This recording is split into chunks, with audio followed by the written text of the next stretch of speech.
Welcome to the EnVibe Live Conversations podcast with Amy, Parker, and Cheryl Dunn. By tuning in, you are joining a community that will inspire you to increase balance, wellness, and joy in your life. We will offer expert information and insightful conversations to help us all on our journey to live more in vibe. For more information and articles, remember to also check out our website at envibelife.com. That's EnVibelife.com. We're grateful that you are here.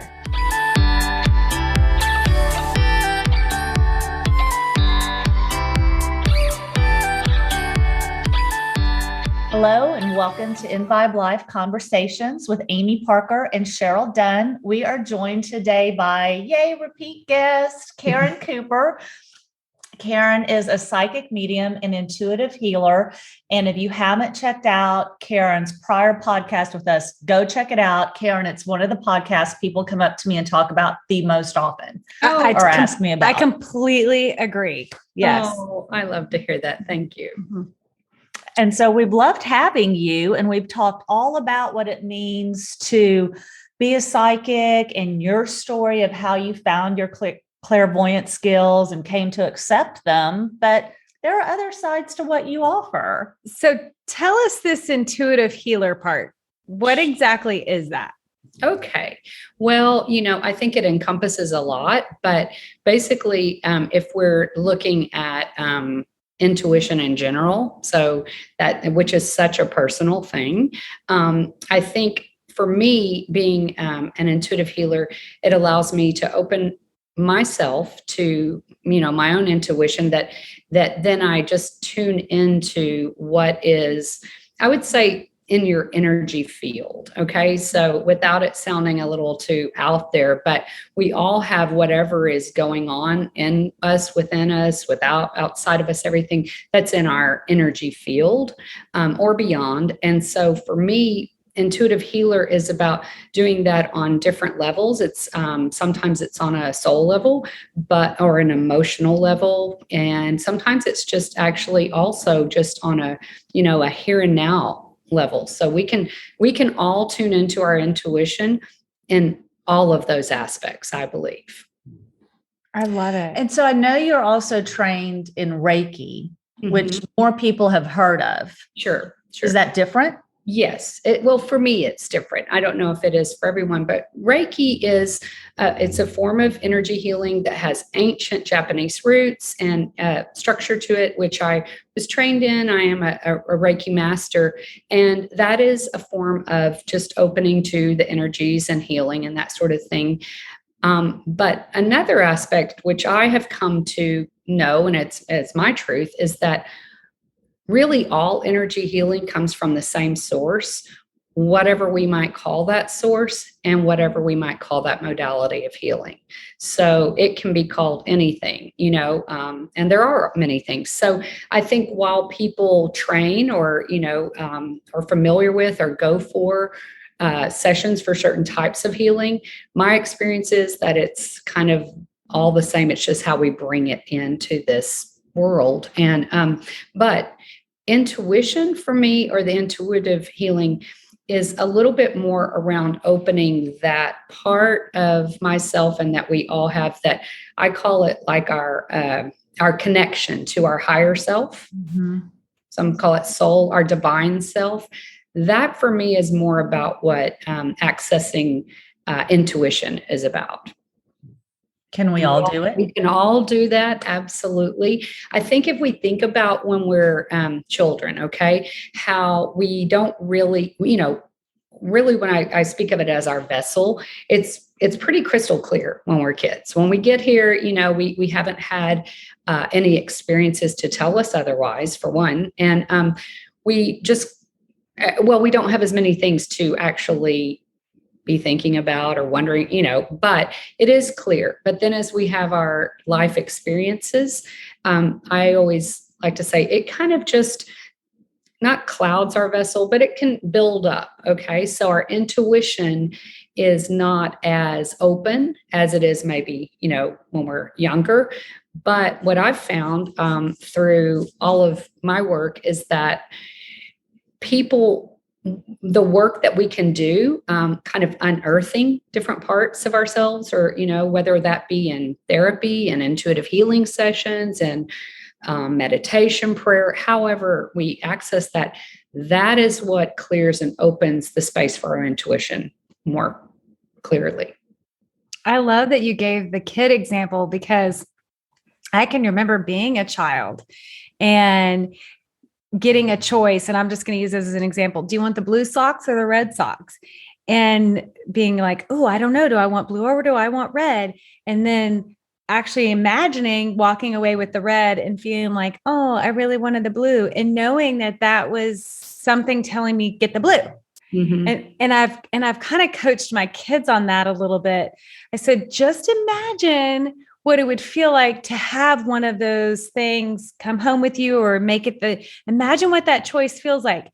And if you feel like, then it's the other choice. Yeah. So it's funny. I've kind of tried to get them to listen to that feeling too. And I think that's a little of intuition. Absolutely, it is. I mean, it's what we call that gut feeling, but I think it goes even beyond, our gut feeling, but exactly that. And if it feels, sometimes we're just like, that just didn't feel right to me, or that feels a little off, or just like that feeling you're talking about. Absolutely. I think that's when we're maybe either ignoring our intuition or just not even having an awareness of it. And a lot of times I think some things we make choices, or we actually do actions that are based more on what's outside of ourselves, what is expected of us, or what we think will, is the right answer, or whatever, rather than really listening to ourselves. And I think that's what accessing our intuition is all about, really, is accessing our truth outside what's going on. Even going back to that childhood example, I remember something that struck me as a parent is, how you have your kids and you want them to be polite. And so you're with strangers or someone that they don't know, and you say, oh, well, give them the hug or shake their hand or tell them whatever. And I remember seeing, or reading a couple different times when I was young, you're teaching them not to trust their intuitions or their instincts when you're doing that. When, a big beacon for us, I know I'm big on trusting. If someone gives me a creepy feeling, I kind of avoid them. Yeah. Giving my children the permission to do that too when they were young, even if it made them look rude. Yeah. That's quote unquote. Yeah, I absolutely agree with that. And I think it's just something that a lot of us haven't had an awareness around. But the more that it is brought to awareness, it's like, yeah, we do need to listen. And especially that thing about if someone gives us a bad feeling, that my view of it is that doesn't mean they're necessarily a bad person, but it can mean that wouldn't be a good connection for us. Okay. So it doesn't mean, oh, this is a terrible person and I would be in danger, but it can mean, oh, that's not in my best interest. But isn't it funny how it makes us feel guilty? I'll give you a very recent example of just this exact thing for me. And it was probably last month when I went and had my hair done. Right? And Cheryl knows this. We go to the same hair salon and it's downtown. And so it's around the corner from a parking garage. And to go into the parking garage, you kind of go down this staircase that, you're closed into the staircase and go into the garage. And when I came out again, a couple of appointments ago, I came and I turned the corner coming around this corner, and this guy kind of came in lockstep with me. And we're downtown. And I mean, this is a guy, looks like a businessman, clean cut, button down shirt, which is super nice and formal for Austin, Texas, you name it. And he was downtown. And then I saw when he saw me start walking to that staircase, he turned and started following me. And something just, went up and down me. And I went, I don't like this. He started asking me a question about, do you know where or whatever? And I was just said, oh, I'm so sorry. I forgot something. Yeah, it's down that staircase. I walked back into the salon and said, I know this sounds absolutely insane. And I've been here 1,000 times and not asked this. Will you walk me out your back door to the garage? Because I think a guy was just following me. Mm-hmm. And it made no sense. And I felt this is a complete stranger to me. And I felt guilty. like I'm passing judgment on him when he was probably just asking me for directions. And I just did that. But it is true that we teach ourselves not to do that. We do. And that's probably exactly what we need to be doing. Absolutely. For whatever reason, again, that, it just, for whatever reason that you knew that was in your best interest. Mm-hmm. And I guess it is, I understand about that guilt of just oh, it's the polite thing, or we don't want to hurt the other person's feelings or make them feel judged. But I think the way you did it certainly wouldn't have, made him feel any way. And it looks strange to him, I'm sure, but yeah.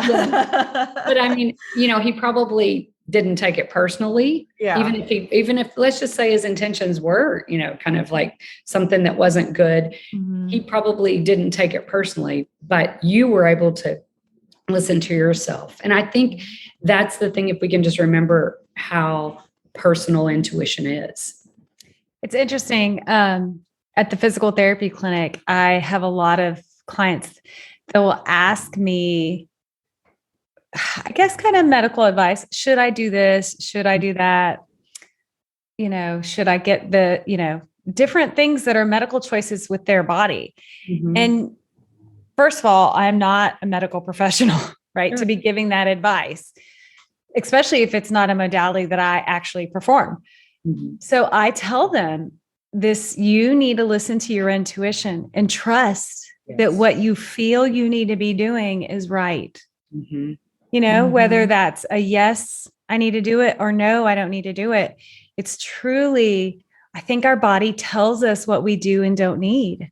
I agree. And I think intuition absolutely is physical as well. We almost know physically, like you said, I definitely.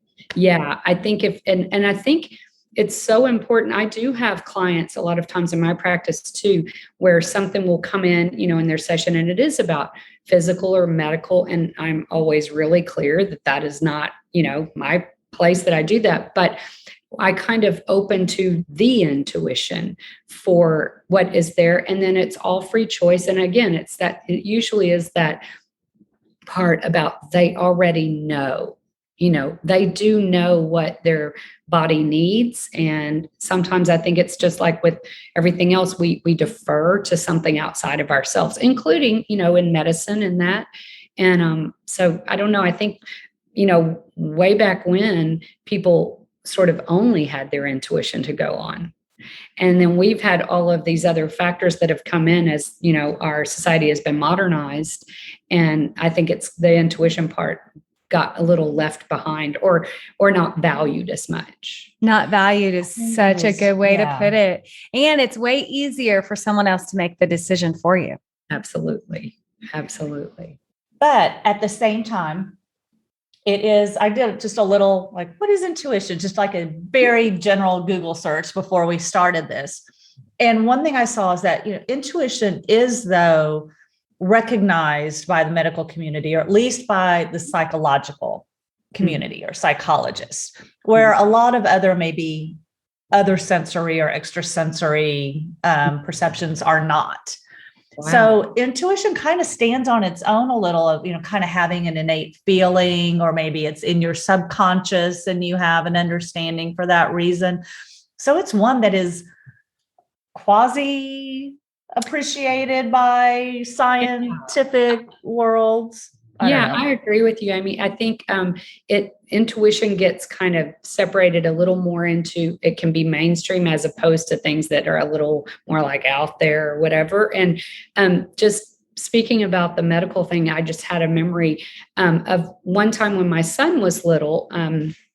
He's a type 1 diabetic. And so there were some things going on with levels in his with his kidneys. And so we were at the pediatric nephrologist, and it was an older physician, and he prescribed a medication it was actually for something totally different, like for blood pressure, but the side effects, affected in a positive way, kidneys. So anyway, he prescribed it for my son and we went about our way. And there was just something in my intuition that I really got. And, I have always been a rule follower my entire life, especially, in the medical thing. But I just got this like kind of ping of like, I don't think that I should give him that. And I am absolutely one that has not veered, really out of the mainstream around Western medicine, especially with my children and things. But I listened to myself and I reached out to someone else who I really hadn't had that much communication with. It was like another boy's mother that, and I mentioned something to her and she said, oh, well, I do a lot of this meditation and, energy work. And I was like, yeah, I think that I know this sounds odd, but I think there's something for my son in that. And we, every day, she was actually away for the summer out in California, but we would just convene every day on the phone and just do energy healing. And I'm talking about maybe 5-10 minutes.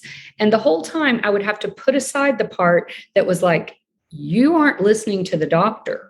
And so we went back, I can't remember, but maybe it was like 6 weeks or something, went back for all the tests and everything. And I spoke with the nurse and I said, well, I'm just going to let you know that I didn't actually give him the medication. I just had this like gut feeling that I shouldn't, so I don't know.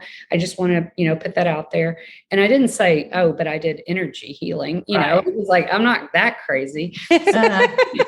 So the older physician walks in and he has this younger resident with him that he's, training, I guess, or whatever. And he said, so I was out here looking at your son's new lab work and patting myself on the back for, prescribing this medication. And then my nurse just came out and told me that you did not give him the medication. And he said, everything is absolutely in order. I don't know what you did, but it worked. And then he looked over at the resident and I thought, I mean, this is what made me just really believe in that intuition is accepted. He said, and this is why you always listen to the mother's intuition. That's a great story. I love it. Because I think being a mother is where it is super powerful. Oh, yes. Absolutely. Because it's like this umbilical cord that doesn't get cut. Mm-hmm. It's still there. So mom knows best. Yeah. I know. Again, I certainly wouldn't I'm not advising, don't listen to your doctor. Just right. Sometimes when it's loud enough, I think it was loud enough that I really didn't feel right about giving him that medication. So, and I would have, if we'd have gone back and it would, I absolutely would have, but I really loved that he even said listen, this is why you always listen to the mother's intuition. Okay. So I have a question or just an observation. So for example, my son says, I'm going to go to the mall. And then there's this piece of my head that goes, ooh, but I've been hearing these stories. Maybe it's not that safe. Maybe you shouldn't go. Sometimes then I'm like, well, is that my intuition or is that just my head going crazy? I battle with that sometimes. Sure. Knowing, is it real? Yeah, I think, fear is a powerful thing. And so it is one of those things that can cloud our intuition. Mm-hmm. So absolutely, as parents, in particular, I think it's hard sometimes to distinguish our intuition and our, our fear protector, that sort of thing. But usually I think it's like a real gut thing, not a up here thing. Okay. That's a good tool because I definitely can feel the difference between the gut and the head, but I just didn't realize, that helps me a lot. And I think too, when it has a lot of details or stories around, then it's all stories around it. A little for me, that example with my son around that, I couldn't understand why I was choosing that or why, so there wasn't a lot of I researched that and it's not, that would have been fear-based. I think that would have been head-based or mind-based. Well, even that story I just told, thinking back on my own words, I said, I went in saying, this is going to sound absolutely crazy. And I know it is, but this makes no sense, but exactly what I was doing. Yeah. It was not related to mind. Do you have a definition? What is intuition and where does it come from?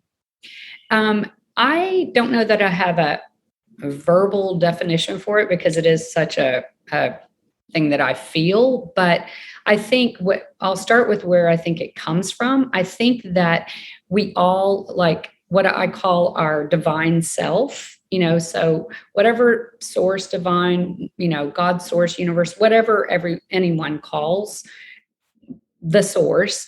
I use the term God, so I'll just say I believe that we also are all part of that. So we all have our divine self, and then we have our human self that's here experiencing all of this. I believe our intuition comes from the divine self or our soul, or or the divine. That's our divine connection. And when that is clear, that's when we can feel our intuition so much more clearly. And I believe that it is, and that's why I think it's such a personal thing, because I think it really is just our connection. And I think it is just allowing us to, what it is, the definition, I guess, is just listening to oneself. And self with a capital S. Exactly. That's what I mean. So for me, that's my definition of intuition, just like that real, true. And sometimes we have to get very quiet to hear it. And like I said, put away the fear or, anger, judgment, or guilt, any of it, but it is listening to one's self, higher self. And how is it different, or how is it related to ESP or psychic ability, any of those things? Okay. Let's see. I think I can only speak personally, but for me, when I say in a session, when I'm opening to what is in someone's energy field, and that, I think then that is more of me accessing their field and what's going on for them. Right? Whereas intuition is more listening to just this part right here for me, which really we need that to be clear to tune in to others a lot of times. But that's the difference for me, is the other ESP or psychic abilities are looking almost outside of it, outside of myself, but being able to access the greater picture, or really it's confusing to me a lot of times, but I think the intuition is just the thing that is more personal, and psychic abilities are just opening to more. So can anyone access it, and how? What if someone wants to open up their channels of intuition more? What are some things they can do? I think, I think a lot of it really is the kind of what I always call being brave enough to look. So looking at the things that are actually maybe clouding that intuition. And we don't have to know what they are, but when we look at, we just start unraveling the parts. Well, this doesn't feel good. Oh, I always say to people, what's pulling your energy? Or what is taking up, sometimes what's taking up a lot of space in your mind.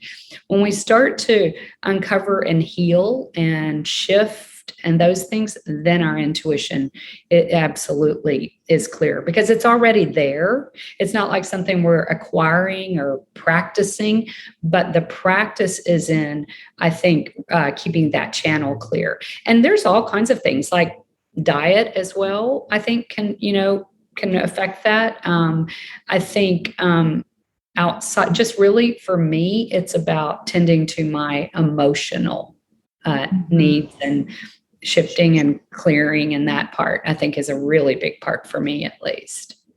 And I notice that if I've been at something like, let's say I've gone to a retreat of some sort where I've really just just unearthed stuff, or I've had my intuition just seems like it's even more clear. So right. I think a lot of self-care is one of the ways. It's interesting because I love that you were talking about teaching yourself to feel, because I feel like feeling it is healing it. Yes. Because if you're masking and doing things so that you don't have to feel, you're not healing anything, you know? So, or if we're not feeling, if we're not tending to the emotions, sometimes we're not feeling. So absolutely, if we're not feeling, we're not going to be feeling our intuition either. Mm-hmm. Mm-hmm. Does intuition only come through as feelings, or can it come through as external signs, like that song that pops into your head or something like that? I would say, I don't know if I would define that as intuition as much as that is connection. Okay. So that kind of like, because usually, and yes, it can speak to us in that way. Like we're trying to decide something, and intuition, or we hear a song, we're like, oh, I think a lot of times that is our connection with all that is greater than us, or in a different dimension, let's just say, than us. So for me, that's a little bit more what that is. And again, that's also something that we can all access, but having our vessel clear is what's helpful in that too. What about when you get a ping to do something and it seems absolutely crazy to do it? Like opening a new business or, taking a trip somewhere or whatever. And you think, why am I so pulled to do this? Yeah, exactly. Oh, I think we've all experienced that. And for me, I think that is our intuition. I think there is something about it that's just like, all right, it's again, not the mind thing. I don't know why I'm doing this. This seems crazy. Exactly. But I think it's also, it allows us also to be able to question and evaluate things in a rational way as well. I mean, we don't just like go fly off, and so then, or sometimes we do, but I think it can be there and we can still do the questioning and evaluating and still be open to it. So having parameters, let's say, or whatever, but absolutely, I've experienced that. And I think that things when we know it's like a true calling or our intuition really trying to speak is that it doesn't go away. So it might just, it continues. It's like, oh, I just cannot stop thinking about, packing up and moving to Mexico and having a healing practice there, for example. But there's things that they just get louder. It also, I think, or they don't go away, but we can still question, evaluate. And sometimes it's not the timing in that moment, but that intuition is planting a seed, I think. Well, that's part of law of attraction too, or law of manifestation, when, inspired action is an integral part of manifesting your dreams, but you have to be willing to tune in and listen to that inspiration, right? Yeah, actually, I hadn't really thought about that connection with manifestation, but you're exactly right. That is absolutely, like, one is necessary for the other. Well, right. And and Cheryl knows this about me. I talk about manifestation all the time. And, I do believe there are a lot of things we can do to prepare ourselves for it and work towards it. To me, the hardest part is sometimes jumping off that cliff of why this? Why? I mean, that's so scary though, but then you still have to kind of do it. Absolutely. Or it makes no sense. It makes no sense, but it's right there. And it's kind of what I've been asking for. So, okay, here I go. Right. Because you've been manifesting it. But sometimes I think when we're manifesting something, we have such a narrow view of what it can be, that when it shows up looking differently, or sometimes looking greater than what we imagined, or scarier or whatever, that's when we're like, wait a minute. But I think that is absolutely when we access our intuition of like, okay, is this what I was asking for? Oh, it was. Okay. And I would say that is how I really stepped more and more into this work. It really, back in the day when I was kind of barely allowing it, or allowing that it was going to look, like this, it wasn't the same. That didn't flow the same. And then when it just started showing up, I recognized it as a calling as opposed to like a goal or something that I needed to do. And once I accepted that, I think, and listened to that part, I really listened. I was like, oh, the part that was saying, by the way, Karen, this isn't a choice. This is an offering that, you're going to either struggle by not stepping into it, or you can just step into it. And so that's where I think like our manifestation and our listening, but being pleasantly surprised also when it shows up differently. than we expected. I love it. It's beautiful. I know this is such good information, and I don't know. I love talking about this stuff. Obviously, Amy and I both love this. So fun. Too. It's been such a pleasure to have you here today. And thank you again for giving us your time. Amy and I get so excited to have you on. And like we said, we have so many people that come up to us and tell us how much they enjoy hearing from you, hearing what you have to say. And just, you're such a gift to our listeners and to us. But well, thank you both. It's an honor. It really is, just to be able to have this conversation with you guys. There a lot of times in many of our lives, I think we don't have as many places as we would really like to have these types of conversations. So I'm grateful to you guys for offering up space for it. That's why we started this. That's why we do it, because it's so fun. And so you can find Karen at KarenCooperHealing.com, I believe is accurate. And we'll also link that in our show notes. And so you can see from this conversation, and I've had a few sessions with Karen recently, it's not like looking in a crystal ball and, someone's coming and wants you to know. Change is coming. And it's a lot more sort of energy and talking through things and tuning in, helping me tune in to my higher self and direction, and helping to know which decisions to make and things like that. And so really, if you're even getting pinged out there that it might be for you, I really do encourage you to check it out. Trust that intuition and check it out. And I think calling you an energy or an intuitive healer is perfect, because that's how I would describe a session with you is healing. It's healing. Whatever you need out of it, you get out of it, and you leave with this sense of comfort, peace, joy. Like you've got a friend helping you through it.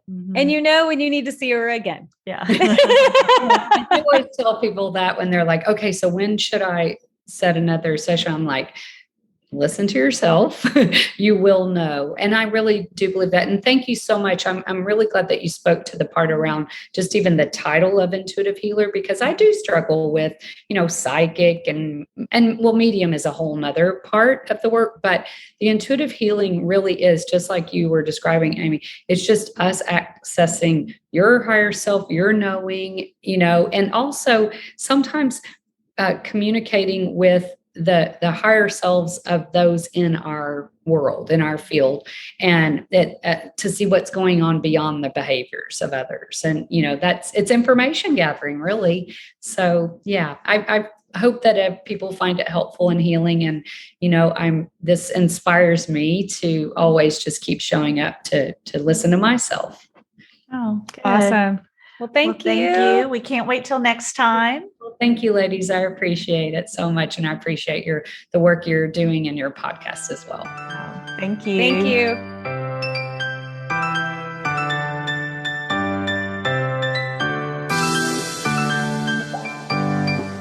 Thank you for joining our conversation today.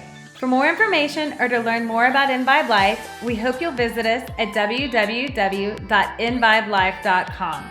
You can find links and show notes for this episode on our podcast page.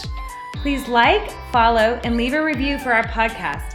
We hope that you will listen again soon.